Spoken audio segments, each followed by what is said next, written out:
corona আতংক আৰু প্ৰলয়ংকাৰী বানৰ বাবে এবাৰ নাই ঈদৰ উৎসাহ বজাৰত নাই ভিৰ অনুচুপীয়াকৈ হলেও ইছলামধৰ্মী ৰাইজে পালন কৰিছে ঈদ উপলক্ষে জিকিৰ গাই নেদেখাজনক স্তুতি কৰিছে মংগলদৈৰ ইছলামধৰ্মী ৰাইজে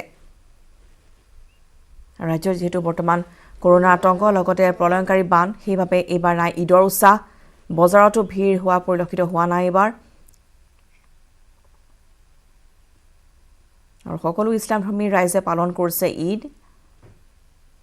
ঈদুল জোহাৰ আৰু আন বছৰ দেখিবলৈ পোৱা যায় সমজুভাৱে নামাজ আদা কৰা হয় কিন্তু এইবাৰ তেনে পৰিৱেশ নাই কৰোনা মহামাৰী আৰু যি লকডাউনৰ কাৰণে সমজুৱা নামাজ আদা কৰাৰ যি পৰিৱেশ নাই আৰু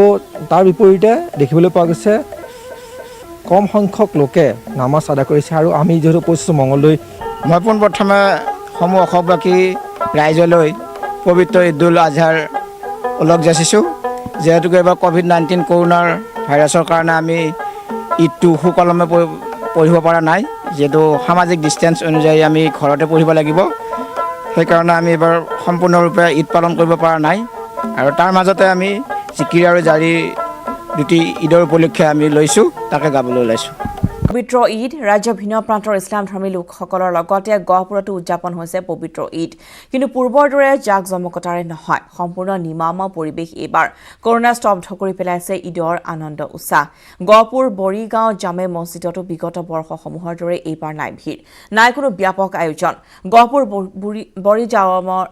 বৰিগাঁও জামে মছজিদত ইমামকে ধৰি মুঠ 3জন ইছলামধৰ্মী লোকে মুখত মাস্ক পৰিধান কৰি সামাজিক দূৰত্ব বৰ্তাই ৰাখি ঈদৰ পৰম্পৰা ৰক্ষা কৰি নামাজ পঢ়াত ব্যস্ত হৈ পৰা পৰিলক্ষিত হয় আগষ্ট সন্দৰ্ভত পলাশ ফুকনৰ প্ৰতিবেদন নিশ্চয়কৈ আজি ইছলাম ধৰ্মাৱলম্বী লোকসকলৰ পবিত্ৰ উৎসৱ ঈদ পূৰ্বৰ দৰে কিন্তু উৎসাহ উদ্দীপনা দেখা নাই ইছলাম ধৰ্মাৱলম্বী লোকসকলৰ মাজত বিগত বৰ্ষসমূহত আচলতে মছজিদৰ চৌহদ সুন্দৰৰূপে সজাই পৰাই তোলে ঈদৰ নামাজ পঢ়ে কিন্তু আজি জনসমাগম শূন্য চৰকাৰৰ নিষেধাজ্ঞা আছে মাথো 3জন ব্যক্তি আচলতে এই মুহূৰ্তত ঈদ উদযাপন কৰি আছে নামাজ পঢ়ি আছে কেমেৰা সহযোগে দেখাব জামে মছজিদৰ দৃশ্য যিটো গহপুৰ বৰিগাঁৱত অৱস্থিত জামে মছজিদ পূৰ্বতে কিন্তু বিগত বৰ্ষসমূহত এই জামে মছজিদ আজিৰ দিনটো কিন্তু উখল মাখল পৰিৱেশ বিৰাজ কৰি আছিল কিন্তু এতিয়া কৰোনা ভাইৰাছৰ গ্ৰাসত সমগ্ৰ ৰাজ্য এই মুহূৰ্তত ইমামগৰাকী আছে আমি জানিব চেষ্টা কৰিম দাদা কওকচোন যিহেতু সমগ্ৰ ৰাজ্য কৰোনা ভাইৰাছত আক্ৰান্ত আজি যিহেতু ঈদ আপোনালোকৰ ধৰ্মীয় পবিত্ৰ উৎসৱ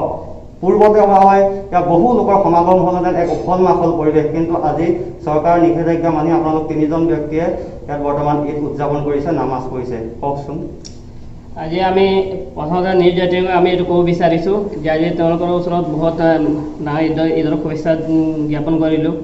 চবতকৈ ডাঙৰ কথা হৈছে যে আজি ঈদ উপলক্ষে আজি আমাৰ ঈদৰ দিনাখন বহুত ধৰণৰ ফূৰ্তি হয় ৰাতিপুৱাৰ পৰাই আমি একেবাৰে সাজি মেলি মছজিদলৈ আহোঁ প্ৰত্যেকে উজু কৰি পেলাই যিমান সৰু সৰু ল'ৰা বাচ্চাবিলাক লৈ পেলাই লগত লৈ আহে মছজিদলৈ আহি